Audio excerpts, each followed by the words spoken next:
베이체인 교수님의 기독교와 자유주의 18번째 교리 13번째 시간입니다.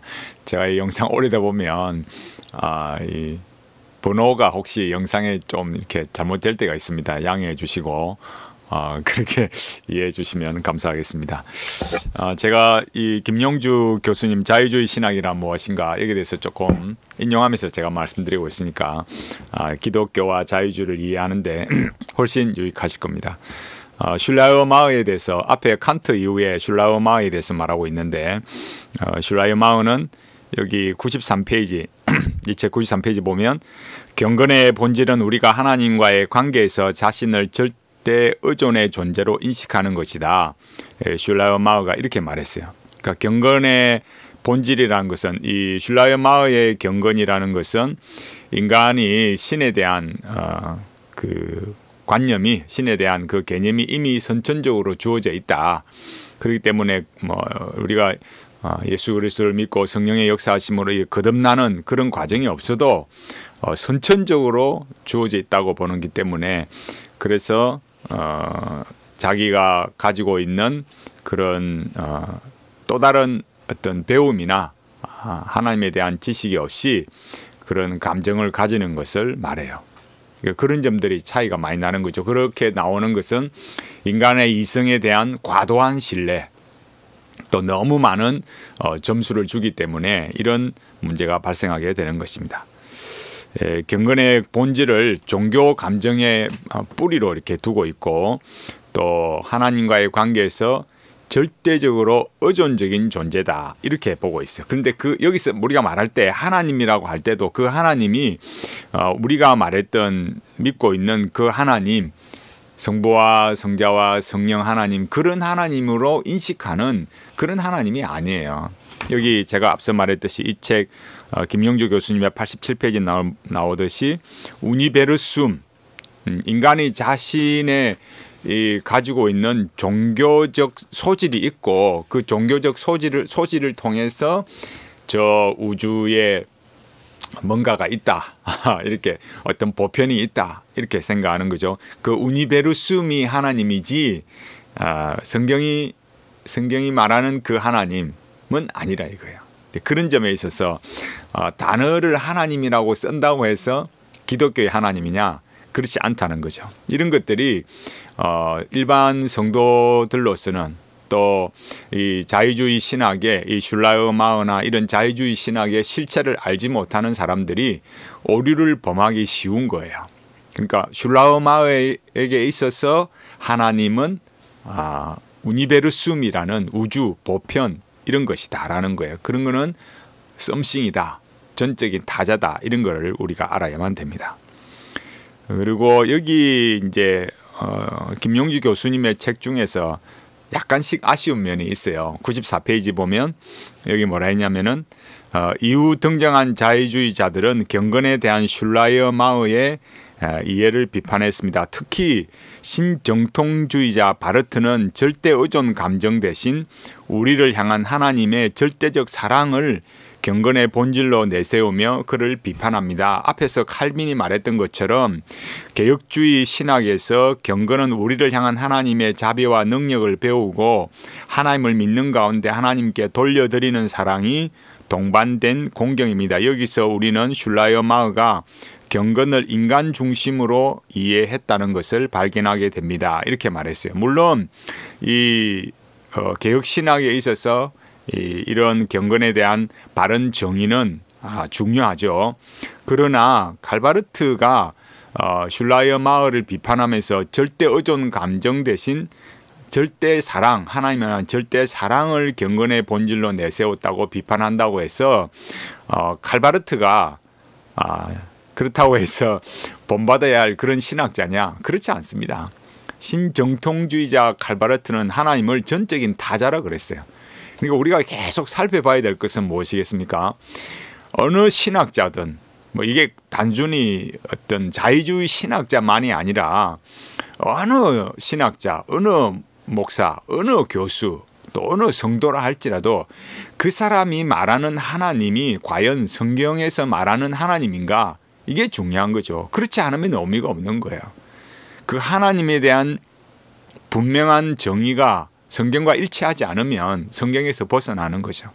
그 하나님의 절대적 사랑이라는 것이 결국 인간의 그런 주체적 열정으로 가게 되니까 그런 것들이 나중에 신앙에 있어서 심각한 불균형이 일어나고 결국 도약이 일어나게 되는 것입니다. 우리가 그런 점들을 분명하게 봐야만 되겠습니다. 여기까지 우리가 보고 메이첸 교수님의 기독교와 자유주의 이어서 보도록 하겠습니다. 이보다 훨씬 심각한 분열이 로마 교회와 복음적 개신교 사이에 온갖 형태로 존재한다.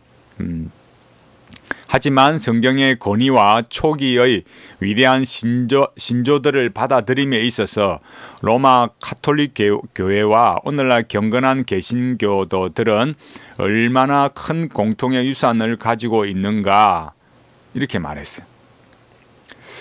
물론 우리는 로마 교회와 우리를 갈라놓는 차이를 희미하게 하지는 않는다. 그 격차는 실로 엄청나다. 하지만 아무리 엄청나다 하더라도 오늘날 장로 교회에 속한 많은 목사들과 우리 사이에 놓인 10년에 비하면 정말 사소하게 보인다. 로마 교회를 기독교의 왜곡이라 한다면 자연주의적 자유주의 신학은 전혀 기독교가 아니다. 이렇게 말했어요. 이 페이지 참 약간 좀 아쉬운 면이 있어요.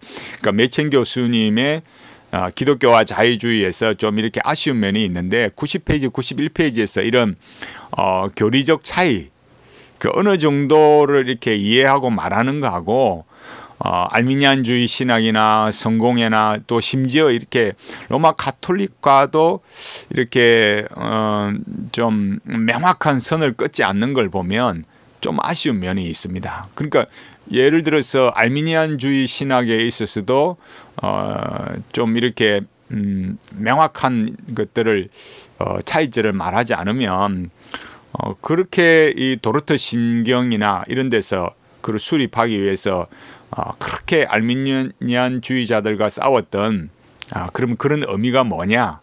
이런 것들이 많이 축소되거나 왜곡될 수 있는 거죠. 그리고 앞서 말했듯이 성공회 같은 경우에도 성공회가 얼마나 청교도들을 핍박하고 힘들게 했습니까? 장로교와도 끊임없이 싸우고 이렇게 했는데 그런 것들도 역시 단순히 그냥 교리적 차이다 이렇게만 말할 수 없는 거죠. 또 로마 교회, 로마 가톨릭과도 지금 그때나 지금은 더 심해졌지만 이렇게 자유주의자와 비교하면서 좀 이렇게 크게 그러니까 대척점에 있다라는 하는 그런 인상을 주지 않는 거죠. 이런 것은 사실 조금은 우려스러운 것입니다. 그 다음 페이지를 보겠습니다. 그렇다고 해서 보수주의자와 자유주의자가 서로를 적대시하며 살아야 한다는 말은 아니다. 시대의 조류에 따라 십자가라는 낯선 메시지에 대한 믿음을 포기하지 않을 수 없다고 느끼는 사람들에 대해 우리가 아무런 공감도 못하는 것이 아니다. 혈연, 시민이라는 같은 신분, 윤리적 목적, 인도주의적 노력 등의 많은 끈들이 우리를 복음을 포기한 사람들과 묶고 있다. 우리는 이 끈들이 결코 약화되지 않을 것을 믿으며 궁극적으로는 그들이 기독교 신앙의 전파에 있어서 어떤 부분에 기여할 수도 있다. 그러나 기독교의 봉사는 1차적으로 메시지 전파에 있으며 특히 기독교적인 교제는 그 메시지를 모든 삶의 근거로 삼은 사람들 사이에만 존재한다. 이렇게 말했어요. 그러니까 신앙이 아니면 그 신앙에 관련된 일이 아니면 어느 정도 그러니까 인간 일반에 관한 인간적인 삶에 관해서는 얼마든지 우리가 거기에 대해서 같은 마음으로 할 수 있다 이렇게 말하지만 그러나 결국 그 자유주의라는 그런 교리적 차이는 결코 같은 배를 탈 수 없다. 이런 마음을 가지고 보면 되겠습니다. 메시지 위에 세워진 종교라는 기독교의 특징은 사도행전 1장 8절에 잘 나타난다. 너희가 예루살렘과 온 유대와 사마리아와 땅끝까지 이르러 내 증인이 되리라. 현재의 논의를 위해서는 사도행전의 역사적 가치 혹은 예수님께서 여기 인용된 말씀을 실제로 했는지에 대한 논의는 전혀 필요하지 않다. 어떻게 보든지 이 구절은 초기 기독교에 대해 사람들에게 알려진 사실을 적절하게 요약한 것으로 인정해야 한다. 처음부터 기독교는 증거하는 운동이었다. 이 증거 활동은 단지 예수님이 개인적인 삶의 개인적인 삶 한 구석에서 어떤 일을 했는지에 대한 것이 아니다. 사도행전의 구절을 그런 식으로 취하는 것은 문맥과 모든 증거를 뒤트는 행위다. 도리어 바울의 서신들 그리고 모든 자료들은 그들의 증언이 1차적으로 내적인 영적 사실들에 대한 것이 아니라 예수님의 그의 죽으심과 부활에서 단번에 영원히 이룬 일들에 대한 것임을 너무나 분명히 보여준다. 이렇게 말했어요. 그러니까 기독교의 특징이 뭐냐라고 했을 때 예수 그리스도의 그 복음을 증거하는 것인데 그 복음에 대한 그 내용은 복음이라고 말하는 그 내용은 예수님의 어떤 사적인 스토리를 말하는 것이 아니라 예수님께서 오신 이 십자가 구속의 사역 그 죽으심과 부활에 대한 성취가 그 무엇을 말하고 있느냐 이것을 분명히 증거한다. 구속 사역에 대한 내용을 증거한다. 이걸 말하고 있습니다. 그러므로 기독교는 발생한 어떤 일에 대한 설명에 근거해 있으며 기독교 사역자는 1차적으로 증인이다. 이렇게 말해서 우리가 앞서 계속 말한 대로 교리, 그러니까 사건과 교리의 차이를 말하지 않습니까? 그렇게 어떤 발생한 사건에 대한 그 발생한 사건 어떤 일이라는 것은 예수님의 구속 사역, 십자가의 죽으심과 부활이고 그것을 설명하는 것이 교리다. 그리고 기독교 사역자는 그것을 증거하는 자다. 이걸 말하고 있습니다. 만약 그렇다면 기독교 사역자는 진실을 말하는 것이 중요하다. 어떤 사람이 정인석에 앉을 때에는 그의 외투가 어떻게 재단되었는지 그의 문장이 얼마나 산뜻하게 넘어가는지는 전혀 중요하지 않다. 중요한 것은 그가 전체 진리를 오직 진리를 말하는 것이다. 그러므로 만약 우리가 진정한 그리스도인이라면 우리의 가르침이 무엇인지는 엄청난 차이를 만들어내며 기독교의 가르침을 주요 대적이 되는 현대의 가르침과 대비해서 제시하는 것은 결코 요점을 벗어난 일이 아니다. 이렇게 말했어요.